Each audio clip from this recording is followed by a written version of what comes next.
Bonjour et bienvenue sur Syllabus Plus, la chaîne qui parle des coulisses de la vulgarisation scientifique sur Internet et particulièrement sur YouTube.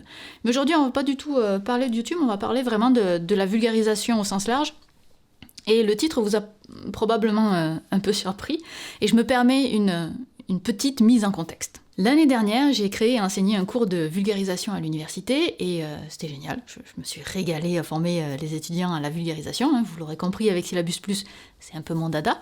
Et dans les premiers cours, j'ai constaté un truc assez intéressant. Absolument tout le monde connaissait la règle numéro 1 pour faire la vulgarisation scientifique, sans même que je les mette sur la voie du tout. À savoir que cette règle-là ne s'applique pas qu'en vulgarisation scientifique, elle s'applique pour toutes les communications. La première règle, c'est de connaître son public.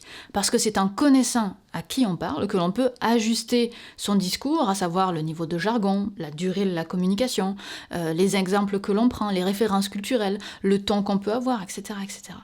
Et ils savaient absolument tous et toutes ça, et probablement d'ailleurs que pour vous aussi c'est une évidence, parce que c'en est une. Bien sûr que je n'expliquerai pas la physique des particules de la même façon à un enfant de 5 ans ou à une personne qui fait un doctorat sur le sujet. Évidemment. Et plus tard dans le cours, je leur ai fait faire un exercice où ils devaient expliquer leur projet de recherche en 2-3 minutes à un public différent à chaque fois. À un groupe de personnes âgées, à une conférence dans un bar, devant des ados, devant des politiques, bref, plein de possibilités pour travailler comment ils s'ajustaient en fonction du public auquel ils étaient exposés. Alors, entendons-nous bien, c'est un exercice très très difficile, parce qu'ils n'avaient pas de temps de préparation. J'ai un peu passé mon temps à les jeter dans la gueule du loup, mais ils n'avaient pas l'air malheureux, donc tout va bien. Bref, tout ça pour dire que je me souviens d'un cas en particulier où une des personnes devait s'adresser à un groupe de personnes âgées, et cette personne avait commencé en disant quelque chose du genre. Et là, je vais changer le texte et le sujet, au cas où mes étudiants regardent cette vidéo, parce que je veux pas que qui que ce soit se sente visé. Le but, c'est pas de stigmatiser, c'est vraiment d'apprendre par l'erreur, ce qui est, selon moi, la forme la plus puissante d'apprentissage. Et on peut profiter des erreurs des autres, même si, quand c'est sa propre erreur, c'est toujours plus formateur. Bref, cette personne est donc devant un public fictif de personnes âgées, et ses premiers mots avaient été quelque chose comme « Est-ce que vous voyez à quoi ressemble un vélo ?» Et bien sur un vélo, il se trouve qu'il y a un guidon qui est relié à la roue, blablabla. Est-ce que vous avez vu quel était le problème ? Évidemment qu'une personne âgée voit très bien ce qu'est un vélo. Un petit jeune qui vient lui dire « Eh ben mamie, tu vois ça, c'est un vélo !» Je suis pas sûre que la mamie en question vous estime beaucoup après ça. Elle se sera sentie un peu insultée. Parce que, évidemment, est-ce que c'est un vélo ? On vient de perdre le public parce qu'on a été trop condescendant, voire insultant envers son audience. Et c'est un problème qui est très courant en vulgarisation. On le sait qu'il faut s'adapter à son public, mais on le fait avec tellement de maladresse qu'on passe pour une personne hyper condescendante, alors que c'était absolument pas l'intention de la personne qui présentait. En l'occurrence, je pense que la personne ne savait simplement pas comment commencer son texte, et elle avait besoin de mettre en place son sujet, et c'est apparu comme la façon la plus simple de le faire, comme ça, avec aucun temps de préparation.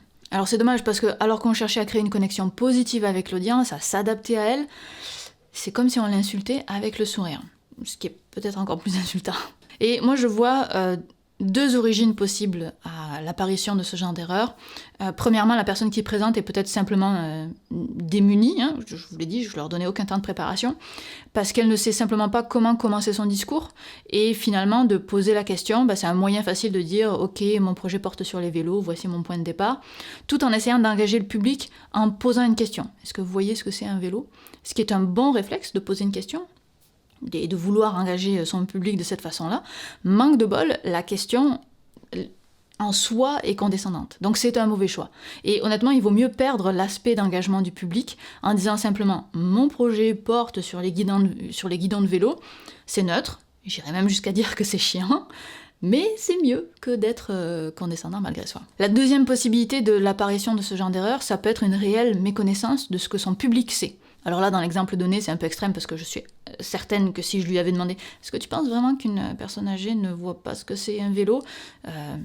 ça aurait été l'évidence même. Donc là, je pense que c'était pas le problème dans cet exemple, c'était clairement de la maladresse, mais parfois, souvent, c'est juste une incompréhension de son public. Et moi-même, quand on me demande de faire des interventions auprès des jeunes, moi, mon expérience, elle est surtout auprès des adultes. Alors avec des jeunes, là, il faut que je réajuste tout mon discours. Et quand j'interviens dans une classe de gamins de 12 ans, je passe du temps avec le ou la prof à lui demander, alors, est-ce qu'ils savent ce que c'est tel mot, une molécule? Est-ce que ce mot, ils le connaissent, et celui-là, et celui-là? Moins je connais mon public, plus je pose des questions pour essayer de m'ajuster, quoi. Et c'est pas simple. On pourrait se dire, ah, mais juste pose des questions, et puis voilà, tu sais. Non, pas simple.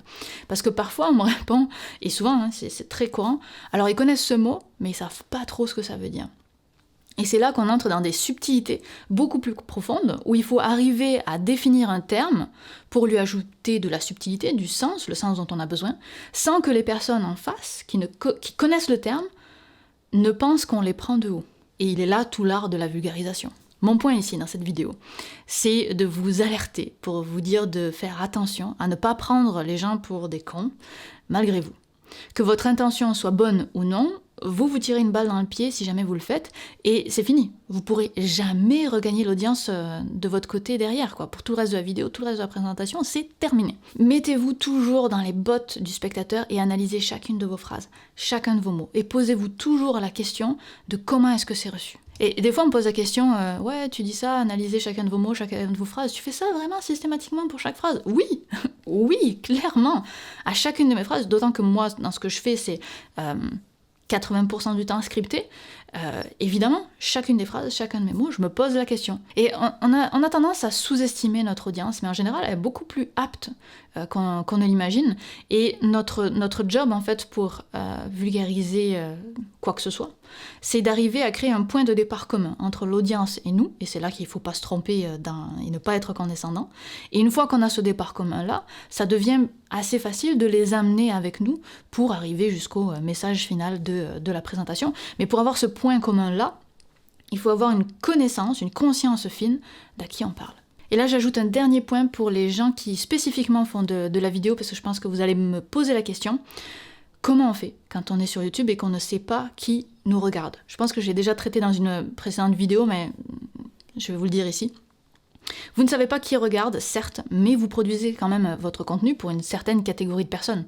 Vous avez fait un choix dans votre tête. Vous vous êtes pas dit, je fais ça pour le monde entier. Et si vous n'avez pas fait de choix, c'est peut-être un problème. Donc, tout ce que vous devez faire, c'est de vraiment bien décider qui est votre public. Et le public qui n'est pas concerné par votre présentation, a priori, ne viendra pas. Ou alors il viendra, puis il repartira très vite. Donc, sur YouTube, c'est l'inverse. C'est-à-dire qu'on choisit notre audience et puis on espère la rejoindre une fois qu'on publie la vidéo. Voilà, c'est tout ce que j'avais à vous dire pour cette vidéo. J'espère que cette anecdote vous aura intéressé. N'hésitez pas à poser des questions si vous le souhaitez en commentaire. C'est le moteur de Syllabus Plus. Plus vous posez des questions, plus j'aurai des choses à vous dire. Puis moi, ça me plaît de partager des trucs et astuces en vulgarisation scientifique. Sur ce, je vous souhaite une bonne journée. Puis on se retrouve lundi prochain. Bye.